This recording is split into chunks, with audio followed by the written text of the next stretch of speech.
Cool. All right. I think we're live, everybody. Hello. It's nice to see you guys for the 100th time already today. Oh my gosh. You missed us. I did miss you. I was on a call at 10 without you guys, and I felt like weird. I'm like, where are they?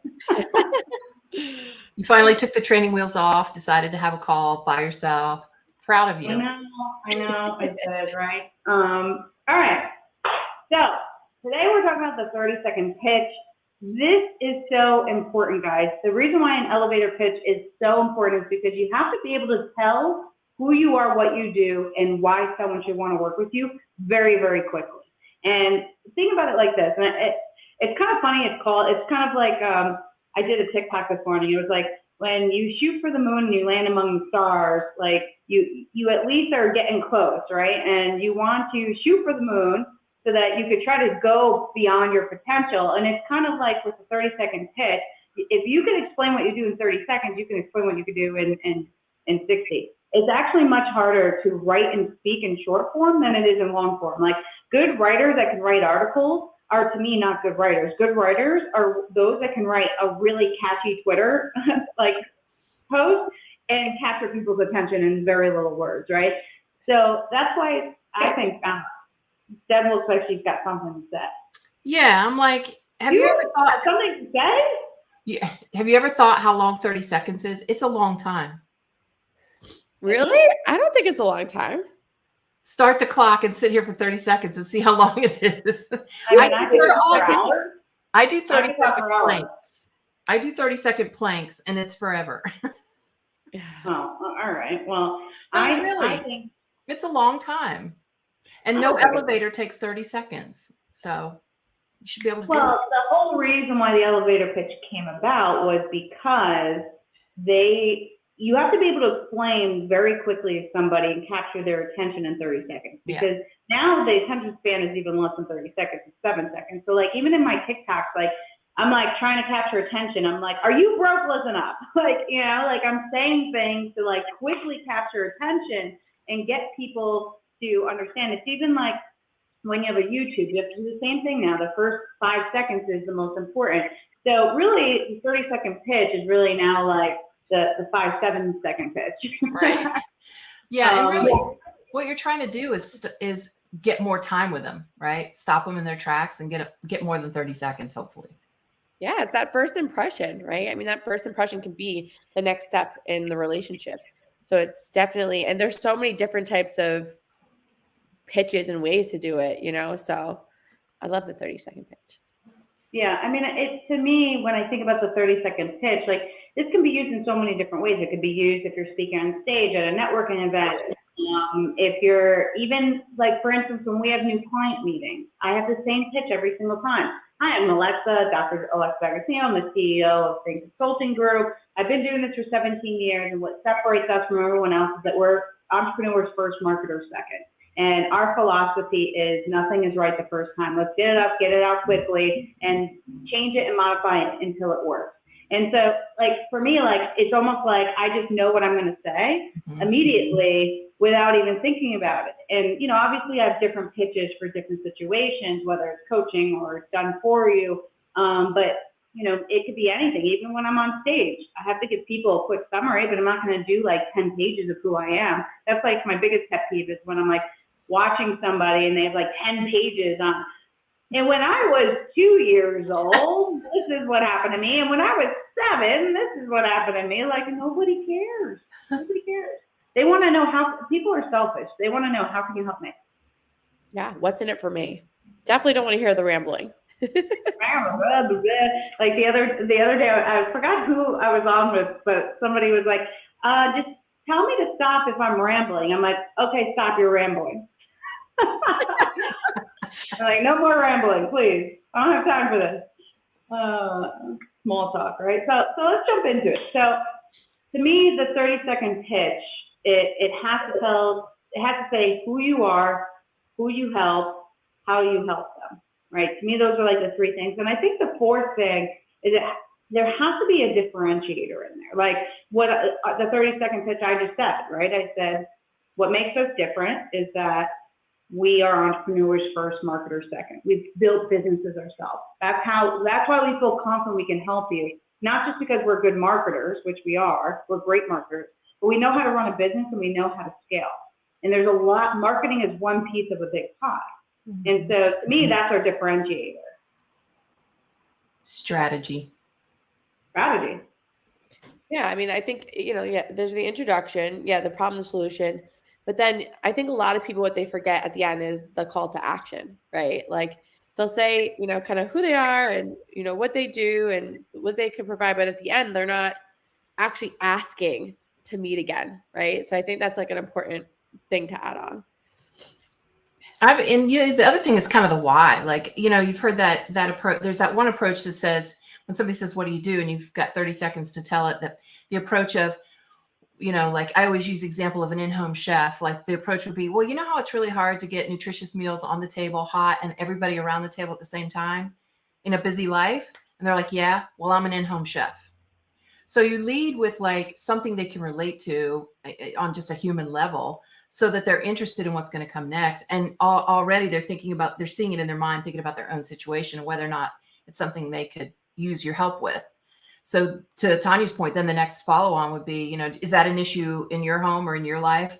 Because I'm happy to put together some ideas for you, and then next thing you know, you're already in that conversation. So it's really great if you can prop up a scenario for them. Yeah, so let's dig into it. So the elevator pitch, obviously there's a lot to it, right? So let's dig into what are some tips, right? So if you've never done an elevator pitch, I mean, first you got to know what your offer is. You got to know who you are.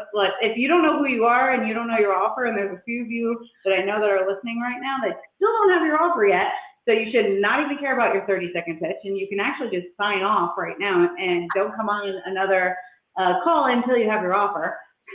What? It's the truth. I'm harsh. I just say how it is. You gotta just say how it is sometimes. But anyway, and I think they logged off actually because we just went down one person. But it's true. Like sometimes people procrastinate and they skip over the offer. They build an elevator pitch, and then it's like, yeah, but you don't even know what you're offering, right?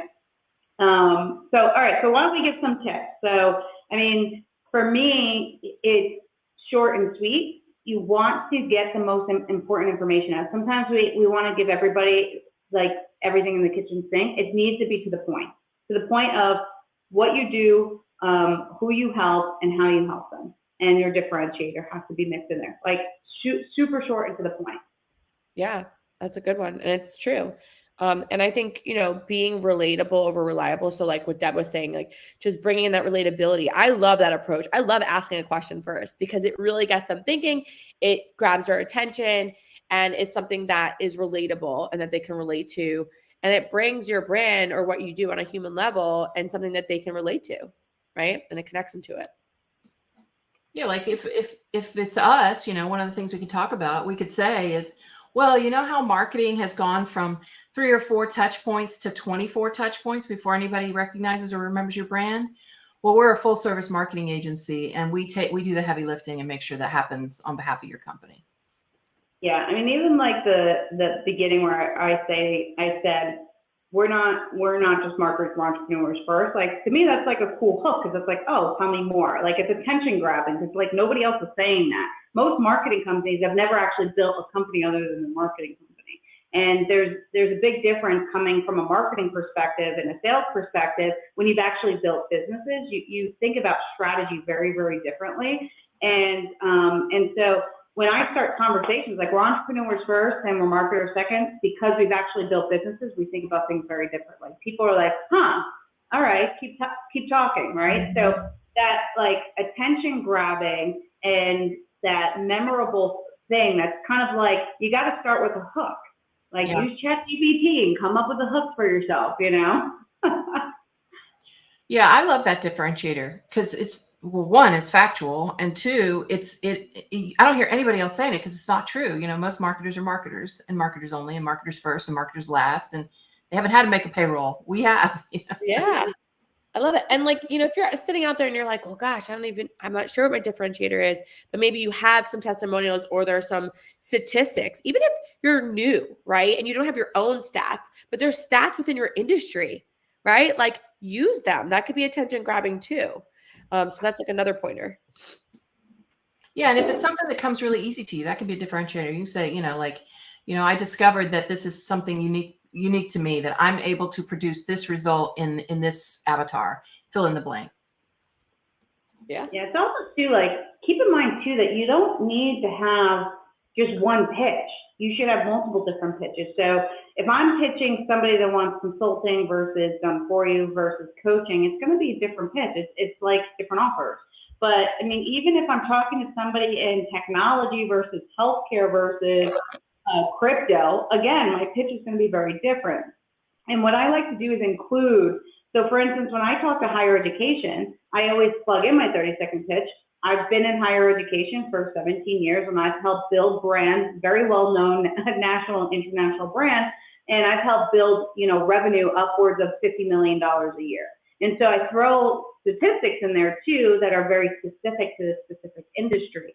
So these are little things where I'll have a general, like I'm not going to go into a nonprofit or a higher ed institution and say, oh, I'm an entrepreneur first. They're going to go, what? What I will say is, hey, I've lived on both sides. I've lived on the world of an agency and entrepreneur building companies as large as 9 figures. And I've been in the higher education side, on staff, in administration, being a CMO. And what I can tell you is now I'm able to combine those two, which is why we're so good at marketing in higher education, because we break the general traditional mold that most institutions get stuck in.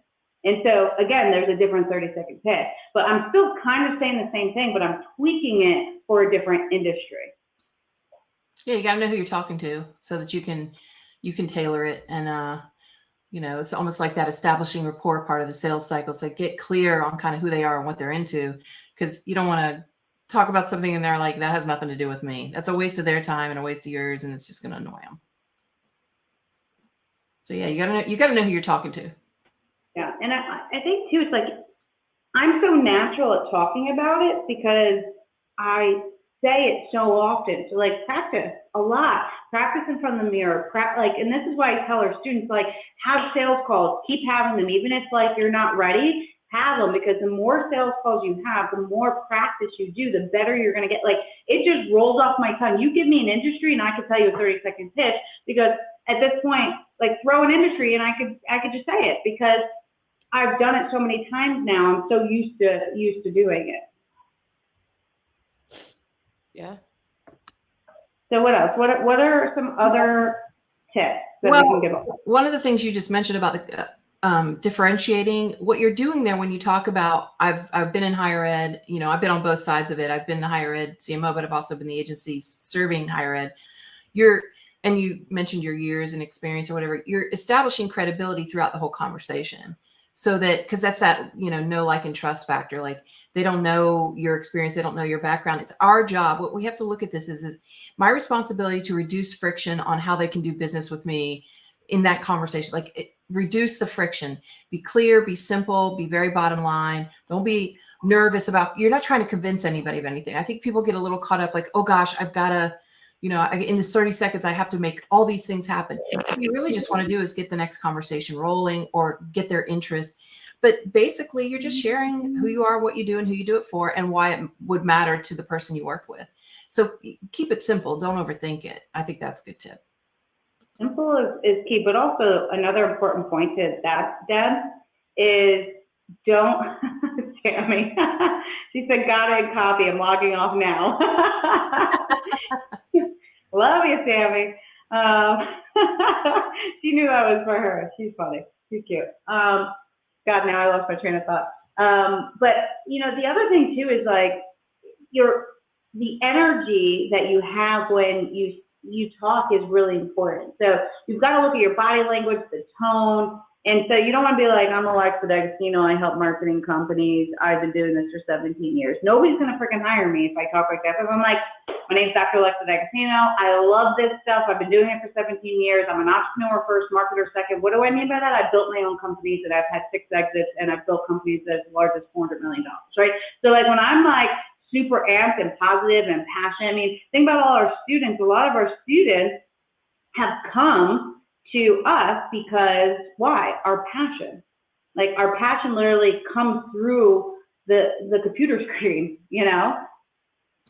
Yeah, I think that's why I said, like, don't overthink it, because if you get in your head about it, it's going to feel pitchy. And we call it a pitch, but it's really just a conversation starter to kind of collapse time with that person and get them really clear on who you are and what you do. And definitely, if you're not excited about what you do, you might be doing the wrong stuff. Like, I don't, but I'm glad you mentioned it, but it really should be. I'm excited to talk about, what we do. So yeah, definitely keep your head up and your chin up in the conversation energetically. Tanya, are you done sneezing? Oh my gosh. I don't know. It was like 10 in a row. Sneezing, girl. I think I'm okay now. Have you ever sneezed 10 times in a row and it's so hard to stop sneezing? What if I told you I had the solution for that? It's one pill that you take and it'll stop you from sneezing. And then I would say, oh, wait, maybe you should try it first. It's not working. Here, let me show you. Yeah, let me demonstrate. I love that. Maybe we should take some examples from people of their idea of their 30-second pitch. What do you think? Yeah, no, I want to do that. I already see a couple people. See a couple, yeah. 30-second pitches in there. No. But I just want to add one thing too. It's like, if you guys have questions, ask questions, and we'll put them on the screen. We have a couple minutes left here in this live, so we're happy to answer questions. Remember, you have the opportunity to ask the questions, right? But for me, I just want to say that I practice my 30-second pitch everywhere. Like literally, I'm at the grocery store and I introduce myself to somebody. Like, what do you do? I give them my 30-second pitch. Like, I give it to everybody. Now, it's funny because we're moving, and my wife's like, we've got to adjust our 30-second pitch, right? And mostly because, we like to live incognito. Before Clubhouse, nobody ever knew anything about me, and that was on purpose. And now Clubhouse came, and now all of a sudden, like, you have to tell everybody what you've done, and blah, blah, blah. Now there's all these fugazis, so you have to tell people all your success, which is kind of annoying, and the opposite of what we like to do. And, I think my point and why I share that is it's really important to make sure that you practice. Like, you should be talking about your business everywhere. Everywhere. And you have to know your audience, like you said. So you're moving, like you might, if it's a mommy audience, like, and you're explaining what you do to a bunch of moms, like it's different, right? Like, so you have to know your audience for sure. And yeah, I agree. I mean, I talk about what we do everywhere. Like, I meet people everywhere. Even my husband's always like, God, right? You're always just talking to people about like business. Like, you're in the nail place, like we're in the grocery store, we're online here. I'm like, yeah, like, it just comes naturally, and you should be doing that. Like, you should be excited about what you do. Yeah. If you don't love what you do and your passion doesn't come through in that 30-second pitch. Yeah. It's like, it's like, okay, great. Like that first, Tommy said it before, the first impression is so important. And so if you right now, like, I love Natasha, right? I'm going to put what she set up, because this shows like her enthusiasm comes. So while she was running a marathon, somebody said, she told somebody her 30-second pitch, and he said, wow, and now she's a lead, and now she's working with her to go, right? And the reason why this is important is because clearly, while she was running the marathon, she was giving her 30-second pitch, and she impressed them so much that they want to work with her now, right? So it matters. Yeah.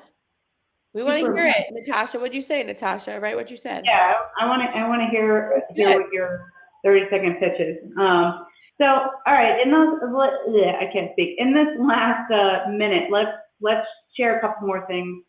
For me, you want to make sure, again, and I mentioned this, the differentiator. It's super, super important that you understand what's your unique selling proposition, or point. Some people call proposition, some people call points. You have to understand what makes you different from everyone else. That's the first thing, and you have to make sure that you weave that in. What makes you different as a person, but what makes your experience different that you can, or your offer different, right? So that's that's something that's really important. Anything else you guys would suggest? What would you say, Deb? I would say enter the conversation, not just with passion, but like be interested and interesting. Like, I mean, if you're going to take somebody's time, make sure it's worth it. And I love the leading with the relatability. I mean, I love starting with a question. That's just me. But, you know, if you could bring them to being able to relate with your brand and what you do on a human level, like, then you will hook everybody every time. Dangle that hook. Woo. Come on. I was never really good at fishing. Oh, yes, you are. It's just a different kind. Yeah, exactly. And your hook has to evolve with time too. That's the other thing too. So don't forget that what your hook is now should be different than what it was a year ago. You're going to evolve as an entrepreneur. Your offer is going to evolve. The economy is going to evolve. The world around you is evolving. So it shouldn't always be the same thing. And I try different things out. Marketing by modification. Try different things out.